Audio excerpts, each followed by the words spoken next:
দেশে ডেঙ্গুতে আক্রান্ত হয়ে আরও 6 জনের মৃত্যু হয়েছে। এ নিয়ে চলতি মাসের 18 দিনে ডেঙ্গুতে 36 জনের মৃত্যু হলো, যা চলতি বছর কোনো এক মাসে ডেঙ্গুতে সর্বোচ্চ মৃত্যু। এই 36 জনের মধ্যে 7 জনই শিশু।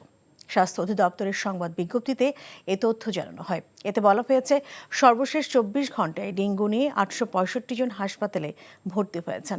এই সময় ঢাকা দক্ষিণ ও উত্তর সিটি কর্পোরেশন এলাকার হাসপাতালে ডেঙ্গুতে আক্রান্ত হয়ে 3 জন করে মোট 6 জনের মৃত্যু হলো। চলতি বছর এ পর্যন্ত ডেঙ্গু নিয়ে হাসপাতালে ভর্তি হয়েছেন 21,079 জন। আর এই বছর এডিস মশাবাহিত রোগটিতে আক্রান্ত হয়ে মৃত্যু হয়েছে 119 জনের।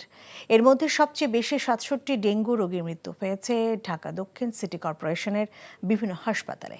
আর ডেঙ্গুতে মারা যাওয়া ব্যক্তিদের মধ্যে 54.6% নারী ও 45.4% পুরুষ।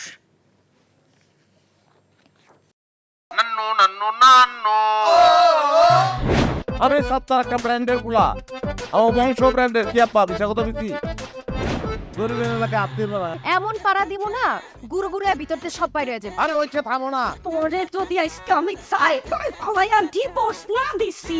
আপনারা কি ahoগারে কালিয়া বল আমরা সিয়াম তুমি আমারে আম্মা ডাকলাকে